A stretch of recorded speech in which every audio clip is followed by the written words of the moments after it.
Today is the last day, and then it's finally game time tomorrow. Hope everyone's doing well. We have a lot to discuss. A retirement could be happening really soon for one of these players on the Philadelphia Eagles with a big report.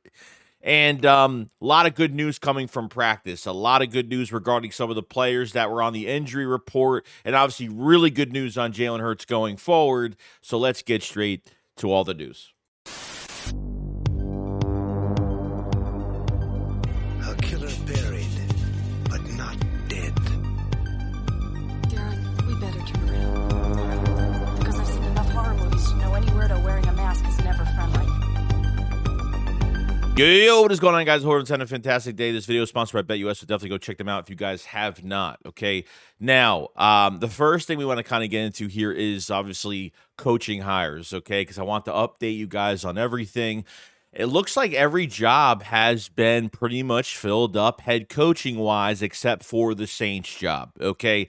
Now, it looks like as for the Dallas Cowboys, and obviously this is a big one. Okay. It looks like Brian Schottenheimer has signed as the head coach, a promotion from within in the Dallas Cowboys. I'm honestly not even surprised over this at all. Will be the head coach to the Dallas Cowboys. And, I thought this was going to be a big spot for Kellen Moore, since Kellen Moore did have an interview with them, but it looks like they went down a different direction. Now, we've heard about Pete Carroll has come back and will be coaching the Las Vegas Raiders. We know that the Jaguars job is filled up. Patriots job is filled up. Every job has pretty much been filled up except for the Saints job. It looks like the Saints are taking their sweet time on the hiring process. They've hired a few guys. Kellen Moore has already interviewed twice. So that's going to be really interesting going forward. It's just amazing to me why Kellen Moore, since 2020, has been trying to get a head coaching job, and yet he just can't get one.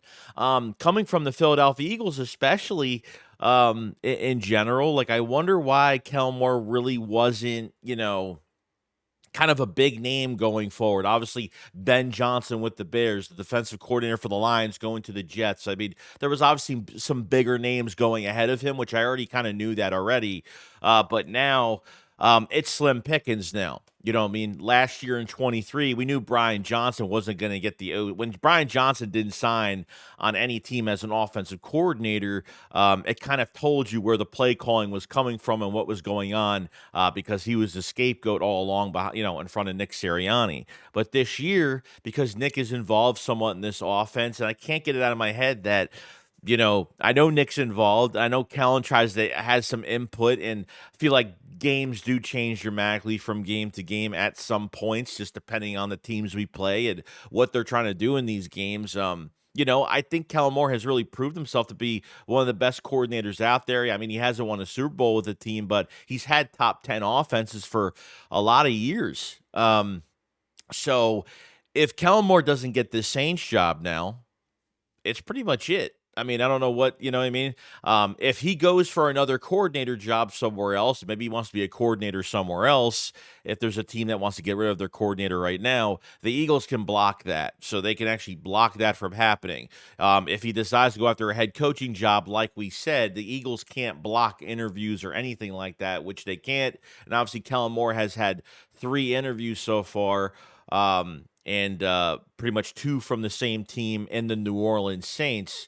So this is going to be really interesting, because now we're like, there's really nothing. The Saints is like the only job that's left right now. We'll see what happens with the situation with Kellen Moore going forward.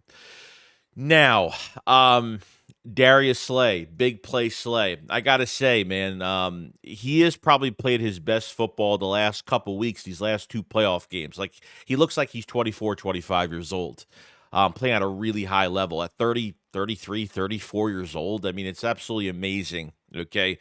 There has been reports coming out on Slay on a possibly retirement to possibly playing one more year, but it might not be in Philadelphia, might not be there.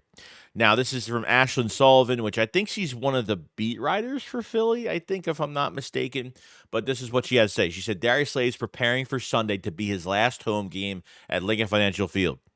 Slay told me this week after having conversations with his family, he is 85% leaning towards playing one more season, but understands it most likely won't be with the Eagles. When I asked him about the emotion of playing his last home game this weekend, he said he isn't allowing himself to get caught up in the future. Slay confirms he will definitely not play more than 13 seasons in the NFL and looks forward to watching Eagles games from a box, not in the snow, in the near future. Okay, so he's in his 12th year, I think. Right? I think it's his 12th year. So most likely he will play one more year. And I kind of already said this entire season that this would be his last year in Philadelphia. You drafted Quinyon Mitchell. He'll be your number one cornerback. He's the future. I'm really glad, when they re-signed Slay and when Slay almost went to the Ravens, they re-signed Bradbury because they couldn't sign Chauncey Gardner-Johnson. I was really happy that they kept Slay around to mentor, especially obviously as soon as Quinyon was drafted, the coaching staff was like, you and Slay better get to know each other real fast. So I like how they kept Slay in to really help the young buck really, go forward with his training and with his skill set and really help him out and be there as a mentor, which was a great thing. Okay. Number two corner is obviously still up in the air with Isaiah Rodgers becoming a free agent now, and it looks like that they're not going to be holding on to Darius Slay with one more year left on his contract. Now, people are asking, why are they not keeping Slay for another year? It's just maybe he costs too much money next year. Maybe they feel like somebody else could really step up next season. I don't know if it's going to be Keely Ringo. Probably not. I'm not really sure. He needs another offseason under his belt. Is there going to be an open competition? Are they going to draft somebody relatively high? I don't see that happening at all because they just drafted two guys, pretty much two first-round talents this past year. I don't think they're moving Cooper DeJean to the outside. That could be another possibility. So I'm not really knowing what they're going to do here, okay?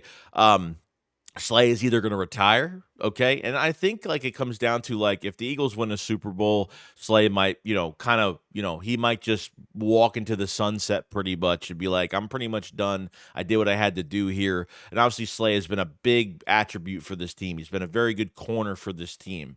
As much as I've been, weary of his off-field antics sometimes and things that he does say when the Eagles lose games in the past, he's played relatively well, and I think he's fit in really well.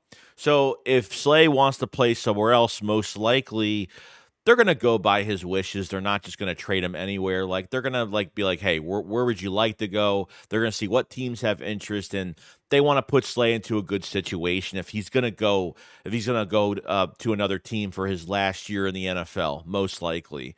So I don't know. I don't know what the money is for Slay. I know he's a little expensive for next year. Maybe I don't know what the case is, why they wouldn't keep Slay for another year. I have no idea. But I don't know if they really have a replacement behind him, if they re-sign Isaiah Rodgers or whatever's going on with that. So relatively, it's going to be they trade him, they get some compensation. How much you're going to get for him? Probably not much. I'd say maybe a 5th-round pick. Something like that, a mid-round pick or something like that. Be nice to get a 3rd-rounder, maybe a late pick or something like that for another year or something like that. Kind of get that 3rd-round pick that you lost in the Jahan Dotson trade or something like that. But this is so I feel like they could potentially keep him for another year. They could trade him, or he might just retire and say, I'm pretty much done. But Slay is focused right now, even talking about his future. He doesn't want to get into the mix of that because he's got potentially 2 more, important games coming up. And that's what's really important right now. So I want to know from you guys what you think on this situation. What should they do with Slay? And who would be the replacement as number 2 behind Quinyon Mitchell? So I think that's going to be an interesting thing. So Slay's had a very, very good career. He's had a better career in Philadelphia than he ever has in Detroit, and that's just the truth, Now, coming down to Eagles practice is a good one here. Okay, now we saw that Cam Jurgens had the back injury. He was out of practice for a couple of days. Dallas Goedert was out of practice for a couple of days with an ankle injury. And we're like, dude, Dallas Goedert has got to play in this game. So it looks like both of them are back at practice fine, no limitations, no nothing. They were perfectly fine, no problems at all. And coming from the players at Eagles practice, Jaylen Herz. Looks like Jaylen Herz looks very mobile. From the players and what they're saying, he looks mobile, he looks poised. So there's no, you know what I mean? Like, I don't think they're going to say, oh, well, he looks like he's hurt. They're not going to say that, but I could probably believe that even from even the practice I've seen him practice, just his movement and kind of doing some of his QB drills and stuff like that. He looks pretty mobile to me. It looks like he's not, I don't know if there's a pain tolerance. He will wear a brace on that knee, by the way. So to protect it a little bit more. So protection and obviously the game plan's got to be good. And we don't want this guy getting hurt too much, getting hit too much in this game. But from everybody at practice, he looks really good, looks perfectly fine, and looks mobile, which is a good thing to hear coming out of this week. We were a little nervous on this knee, and is there limitations? Can he move in the pocket? I mean, you gotta answer these questions. We won't naturally find out like how bad this knee is. We won't find out, till after the season's over, because obviously you're not giving your ops all this intel on how Jaylen Hurts' knee is doing. So it's been a big question mark. But for so far, I think he's done pretty good this week, and he'll be fine. Lastly on the list, seems like Jaylen Carter's getting a lot of praise from Aaron Donald, man, that he is his replacement in the league. Aaron Donald, obviously good friends with Shady McCoy, Deshaun Jackson, especially on the 2510 podcast. I think they have had him on there in the past. So this looks like Aaron Donald says the Eagles defensive tackle Jaylen Carter is the next all-time great. He says, quote unquote, my replacement is here. He said this is extremely praised from Carter, who's only in his second season from one of the greatest players of all time. Yeah, it's insane, man, realistically, like to have one of the best DTs, okay, in the league, and Aaron Donald has done it for years. Okay, he's never really been a problem in Eagles games because we've always done a good job. The Eagles have been the only team that have shut down Aaron Donald in a lot of games every time we face the Rams. Okay, but for Jaylen Carter to get that in his second year from Aaron Donald, all that praise like that, I mean, that's good things to come, man. Like I'm saying, you add a high quality, even more of a high quality edge rusher next to him on the line, put Nolan Smith on the other side.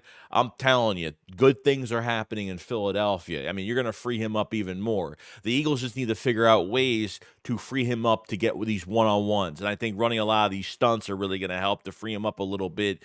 Because if that's the case, it's almost, I've never seen a guy beat relentless from first quarter to the fourth quarter, all the way to the end of the game. He's he's a nagging pain in offenses.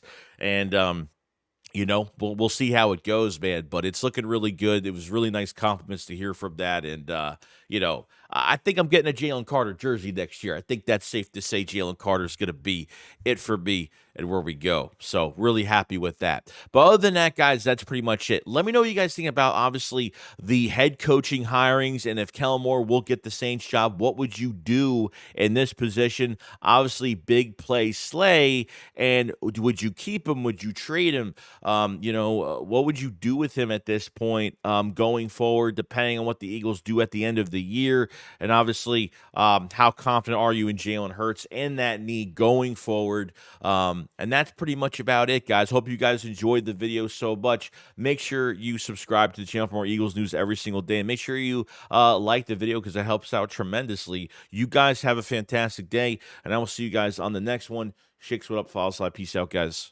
Peace.